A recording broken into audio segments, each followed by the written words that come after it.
Reed here with Matt the Beast Bonner, who's going to be fighting for the Cage Warriors middleweight title on June 24th at Cage Warriors 123.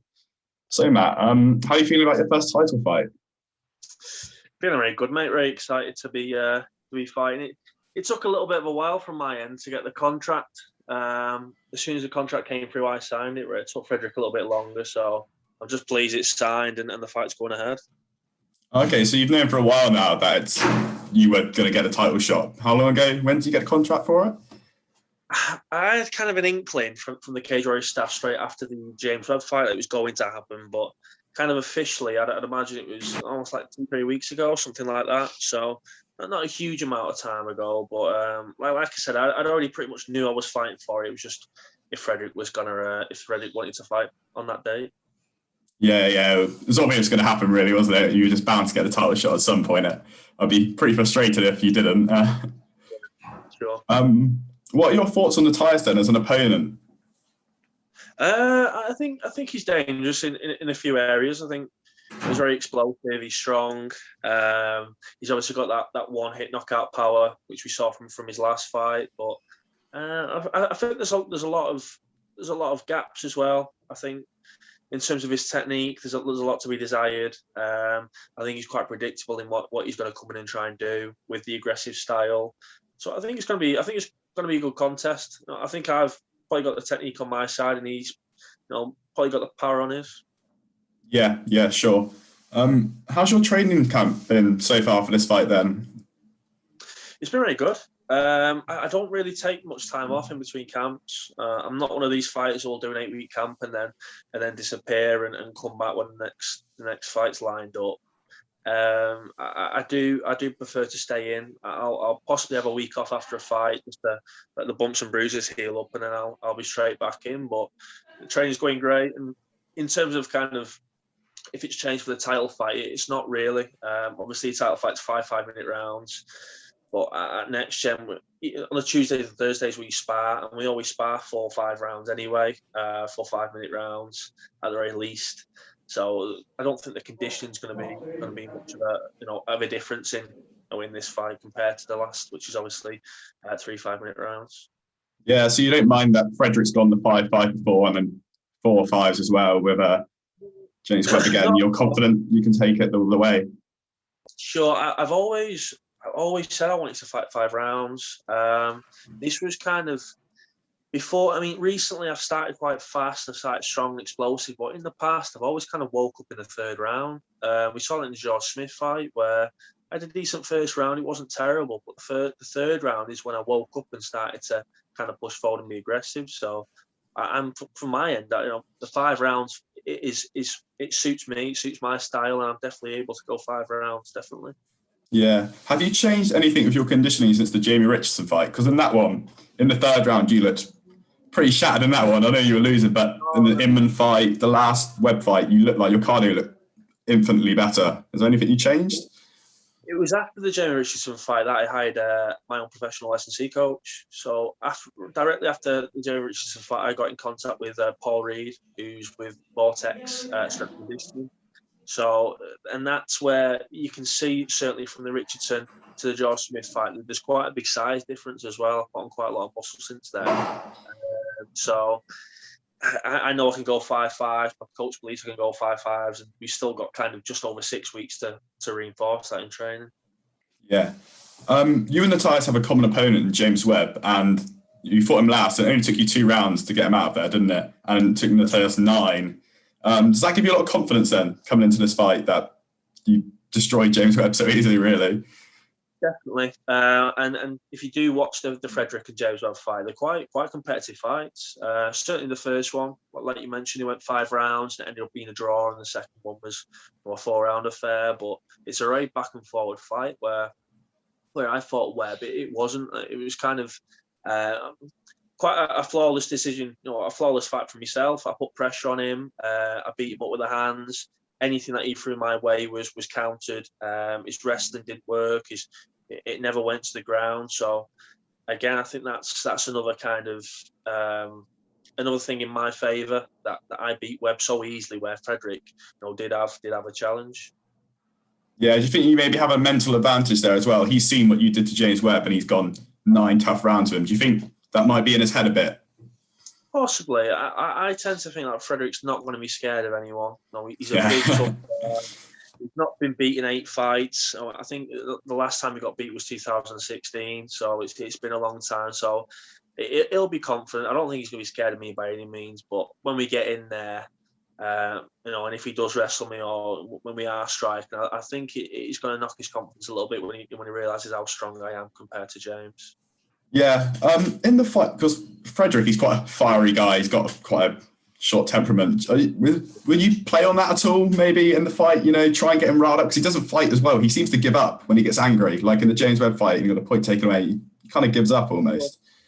It's not really my style so much to kind of goad and to taunt people, but I certainly won't kind of back down. I think if you see the fight with Richardson, it's all in between rounds. Kind of Frederick almost lunges for him at the end of the second round, and Richardson almost kind of jogs away back to his corner, and there's not going to be any kind of backing down from me. I'm not going to be in there to be bullied by any means. So. Like I said, I'm not going to be bullied. I'm not going to be pushed around, and what he's going to give, he's certainly going to get back. Sure. If you do win the title, do you think it will be almost certainly Kent Kauppinen next, given his previous performance? Yeah, that's what I figured. I figured he's probably next in line. I don't know if he's going to fight on this trilogy. I tend to think that maybe they've told him to kind of take a seat and wait for what happens with this fight, but I could be completely wrong. But yeah, that seems to be the way they're going. And he is quite good. I kind of watched the Richardson fight again because he fought Richardson last time out, and I did actually think he was going to show more.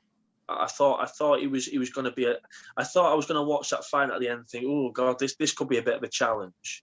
But I wasn't worried watching that fight. And that's not to say he's not very good or he couldn't beat me, but I'm not concerned about him like I would be concerned about other people. So we'll see. But let's try and win this one first, and we'll see what they throw at me next. Yeah. Who do you think then, other than Kent, would be possibly up there, top of the middleweight division? That's the problem. I don't think there is at the moment. You've got Kristen Duncan and Will Curry. I think if Kristen Duncan wins that one, then maybe he's a little bit step closer, but he's still, I think that will be his 3rd or 4th win. So he's still quite young in the game, really. James Webb, I think he's probably going to disappear for a little bit to see if he can improve his skills from our fight. You've got George Smith and Mick Stanton.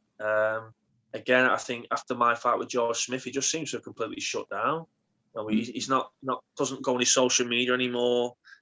He seems to have kind of broken his spirit a little bit. So I'm really not sure about who else they could bring in after Kent. So we'll just have to wait and see. They did sign Justin Moore the same time they signed Kent, and he's got quite a good record. But again, he seems to have completely disappeared off the face of the earth. So we'll see. I'll be interested to know myself.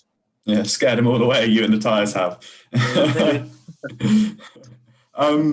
Given the top talent you've beaten, and if you beat Frederick, that's another really top middleweight in Europe. Do you think then that will encourage the UFC to look at you? Because if you've beaten James Webb, the former title holder, beaten the Tyres, who's been very dominant, do you think that puts you in a good spot to potentially have them looking at you?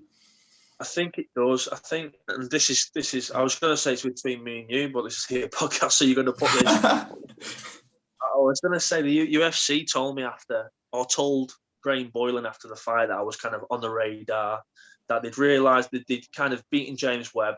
I'm on the radar now, but in terms of kind of getting signed to UFC, I still think my record leaves a little bit to be desired from them. I think they'd like me to have a cleaner record, which is a bit of a shame because I have had a massive turnaround, from George Smith to Matt Inman to James Webb and then hopefully to Frederick. I kind of would like to think that they would just give it a go, give me a try, maybe put me on a contender series or something like that. But I tend to think if I beat Frederick in really dominating fashion, whether it's a knockout or it's a fast submission or something like that, I would hope that would go quite a long way into them signing me and then hopefully, fighting in the UFC. Yeah, because people have been saying if Frederick wasn't the age he was, they'd sign him right away. So if you beat him and you're at the age of 30, it would make a lot of sense. I agree in terms of, if certainly after the fight with Richardson, I think if Frederick was, even 5 years younger, they probably would have signed him. He's 38 now. I'm, like you mentioned, I'm 30, so I've still got a long way to go. I'd like to think I've got absolute minimum six to 8 years myself left in the game, barring any injuries or anything like that. So that's why I can. This is what I wonder. What Frederick's going to this camp like. Is he thinking? I'm not going to get to the UFC, so I'm not going to put a massive amount of effort into this training camp, or is he going to go in there with a fire under him, thinking, what, I'm going to show them that I can still fight at 38 years old. I'm going to finish Matt, who's never been finished before, and maybe they'll give me a shot after that. It's a bit of an unknown, I think. Yeah. You mentioned your record there, and it really doesn't do you much justice, does it? But do you have any regrets about the way you started your career, maybe because of the record you have now? Like you say, it could be a bit off-putting. It doesn't really show you in a proper light of who you really are. It works kind of two ways. In terms of kind of the negative, where I think, I really wish I had a nice clean record and I'd be signed by the UFC and I, feel a little bit more comfortable with it. But on the second hand, if I win this world title, it kind of makes it, I think, quite a little, I don't know, like a Cinderella Man story where, I lost my first 2 pro fights. I did lose 6 fights, and then I went on this big, massive win streak, beat these top guys in Europe, and still won a world title. So, I've mentioned it before in other kind of podcasts. If it kind of, I don't know, not inspires, because I think I'm not here really to inspire people, but if other people have maybe had a little bit of a bad spot in the sport, kind of do take a little bit of inspiration from that I've done it, and then maybe it's almost worthwhile. And it's a good little story for me just to say to people, listen, start your career off properly. Don't make the same mistakes that I've made.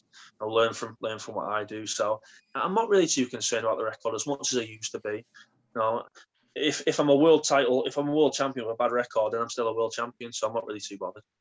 Exactly. I'm sure if you win, and it's just undeniable after a while, no one's going to care. There's lots of fighters in the UFC. Like Jorge Masvidal, he's got quite an abysmal record. Quite a few fighters do. It doesn't matter if you keep winning. There's always someone in the UFC in terms of, like, if you're going to go back to the age thing about Nachi's being 38, well, there's guys in the UFC that are in the 40s, or there's, Jan Blachowicz is 37 and Ganou's 36. There's a fair few guys who are still old, and like you've mentioned, there's also guys in the UFC who don't have the greatest records, like Masvidal and Nate Diaz, but they're still very well respected fighters and still fan favourites. So I've just got to keep doing what I'm doing and just keep winning, and hopefully it'll kind of turn around for me. Yeah, and this run you've been on recently, I know you talked about like moving to Next Generation Gym as a big part of that. What's helped you so much about that? Because you said before you didn't really have a professional gym, did you? That's right. I was kind of almost, especially towards the end, before Next Gen, doing everything myself in terms of, I was kind of visiting another gym to do my Brazilian Jiu-Jitsu, but there wasn't any real sparring, wasn't any real guidance from any coaches. And before that, when there was coaches involved, he probably wasn't, qualified enough to really be, like I say, guiding me towards, Cage Warriors or the UFC or whatever we're talking about. At Next Gen, they've been there and done it. I mean, if I win that Cage Warriors belt, it's the 4th one. It's the 4th world title they've had. They've got 3 guys in the UFC. So it's about having guys who live and breathe the sport, and about having training partners who do the same. I train. I don't exclusively train with pro fighters. There's amateurs who I fight, and there's amateurs I train with and pros I fight, but they're all super tough, very good everywhere, technically, outstanding, and that's what's probably brought me on the most. Obviously you're getting guidance from Paul Rimmer and Ellis Hampton and the other coaches there, but just in terms of the training partners that you can kind of compete with every day, it really is a world-class training facility, Next Gen. Moving to a pro gym then, for like training by yourself really for so long, was that quite intimidating? Did it take you like quite a lot of time to adjust, quite hard, because it's like taking you to professional level really, isn't it? Definitely. I mean, I'd also fought a guy from Next Gen as well, who's since moved on, Dylan McLaughlin, and so that kind of adds that little bit of awkwardness. I was never sure I was going to how they were going to approach you when I came. I remember I walked in and I was like, I'm nervous here. How are they gonna kind of greet me? And I think it was Paddy Pimblett who was the first one to come over and welcome me to the gym. So that kind of settled me. But they're all pretty much, for the most part, like Scousers as well.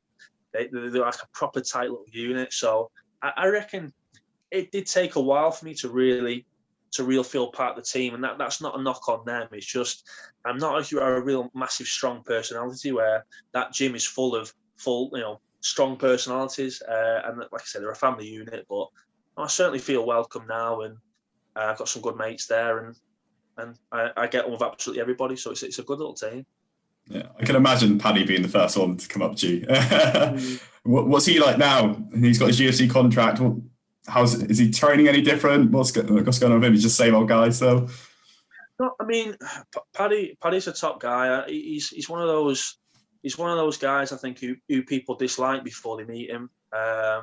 You kind of see him before next gen swaggering around, Cage Warriors and talking shit, and you think, Christ, that guy's unbearable. But actually, when you're training with him, he's a top guy. He looks after you, and or even him kind of sharing anything on his story gets you 500 followers and stuff. So he's a top guy. In terms of his training, I'm not really sure, because I'm a little bit heavier. I don't really tend to train with him as much as some of the other guys do. It'll benefit him more to be, sparring the feathers and the lightweights and the welterweights, where I'll tend to spar, the welterweights up. But he's looking fit. I don't know. He works with the same strength conditioning coach that I do, and he's very pleased with how he's performing, how stronger he's getting. So it's going to be very interesting to see who they match him up with. I don't know. I don't know if he's got a fight or how well they're going to keep that secret, but I'll be dead interested to see who he's going to fight for his first fight for the UFC. Yeah, I'm really excited for that. I can't wait. What made you choose Next Gen Gym over? There's so many great teams up in like North England, Liverpool, Manchester area. It's a funny one, this, because I was talking to a friend, one of my sponsors today, a friend, Faz Ali. He's from Tunnel Vision. He sponsors me. And we was chatting about this. Next Gen actually wasn't the first gym that I went to in Liverpool. I went to MMA Academy with Jason Tan, but for one. So I went there and I had a session, and it wasn't a bad class by any means. He's a very well respected coach, Jason, especially Brazilian Jiu-Jitsu wise. But I kind of came out and I thought, something wasn't right there. The guys there, Mark Kinsella, Mick Bowman, Tim Barnett, Lawrence Fitzpatrick, and they're all top guys and I get on with them really well. But after speaking to Jason, I thought something's not right. That I didn't really get the feedback that I was after when I said I want to join the team. I want to be a pro. I don't want to train on my own anymore. I want a little bit more coaching, a little bit more guidance.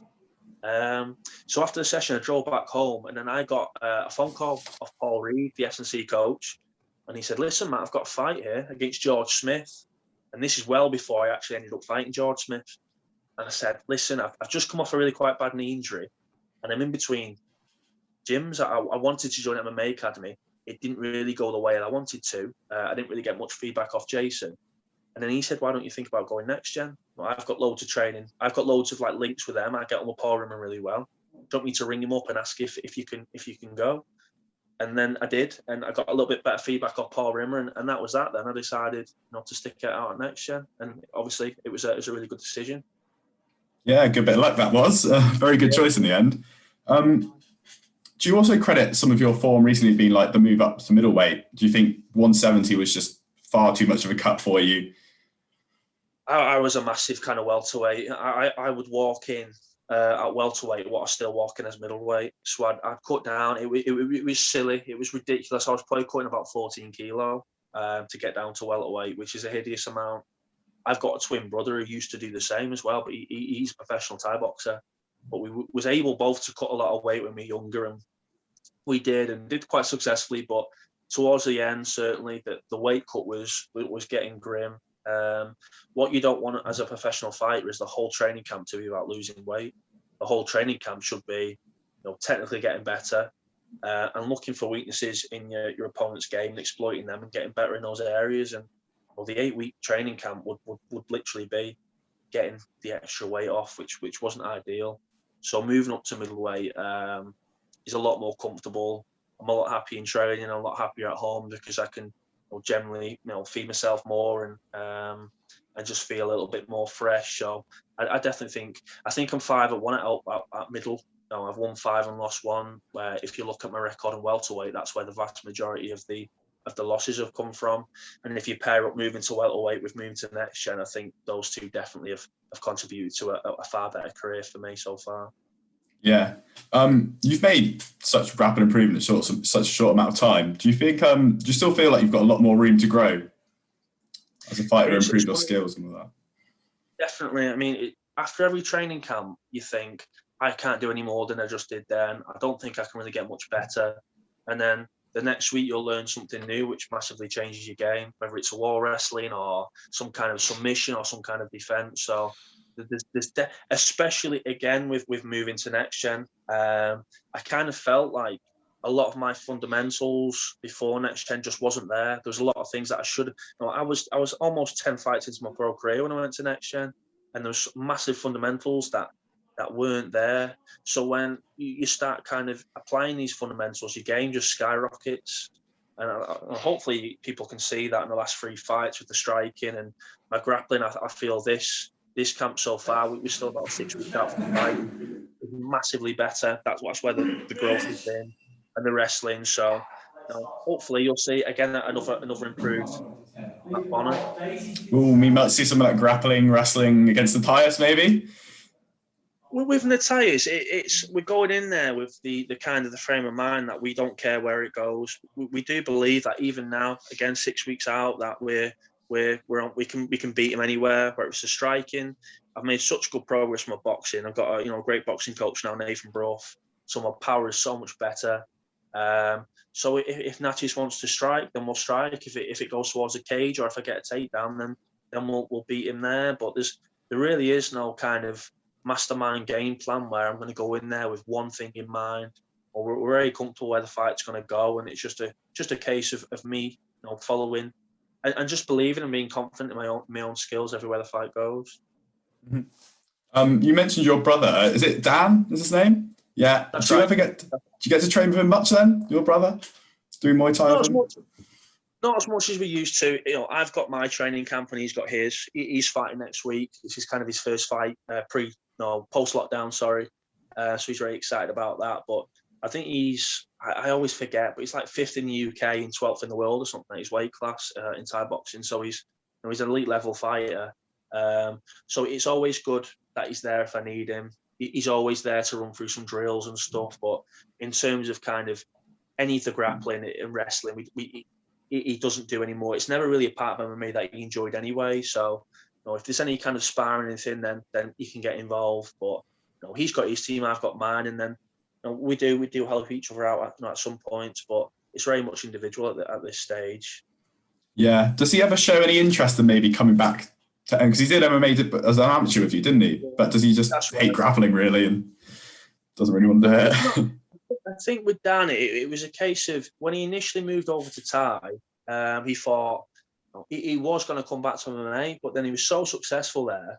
I think he won. I think he won like 17 fights in a row or something like that at Thai. He was so successful there that he kind of figured why he would move back when he's having so much success and he was winning title belts and stuff. So I can't see Dan coming back. I think he's going to smash this guy this weekend, and he's got 2 more fights lined up after that. And I think if he wins those, he's possibly going to get some kind of European world title. So I think, and it plays off everything else. Me and Dan own our own gym anyway, so he can take the Thai classes, I take the MMA classes, and it's good having our own kind of, our own little platform to fight. And we are. There's no kind of real competitiveness with me and Dan, and there really has been. We really do want each other to do well. Yeah. Did you say then you've got your own gym? Yeah, we've got our own gym in Warrington called The Forge. It's only a small gym at the moment, but it's we love doing it. We're very lucky where we can coach and we can be professional coaches and stuff. It's our main job, so that's how we can support our fighting lifestyles. Gives us the flexibility to go to training in the mornings and then to teach people in the afternoons and evenings. So, and of course, as you're coaching, you do learn an awful lot when you're correcting other people and you can see things. You're watching people roll and wrestle and stuff. So, yeah, we're very fortunate where we can do that full time after our careers. Obviously, MMA and Thai boxing you can't do forever. So after our careers, we can go full time into coaching it and develop that a little bit more as well. Yeah. Do you think maybe you'd want to make that into a pro team someday and be like a professional coach at some point once you are finished fighting? Yeah, I think so. I think so. I think, I've been doing kind of martial arts since I was 10 years old now. So, and I've not got fed up with it yet. So I tend to think that that would be the next step or the natural step after a career. I do think kind of, like you've mentioned then, it's probably going to be when me and Dan retire that the gym's really going to kick off and we can put all our energy into coaching, because it does take an awful lot of energy to coach and to develop a fight team. But we've got a good little strong fight team there at the moment, and especially in MMA wise, the guys I look after, they're all getting better and much quicker, and hopefully we'll be getting them out, this year at some point to have a few scraps and see how we go. Yeah, brilliant. That's all the questions I got for you, Dan and Matt.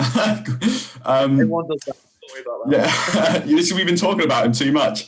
I'm sure now you're fighting for a title, you've got a host of new sponsors if you want to shout them out or something.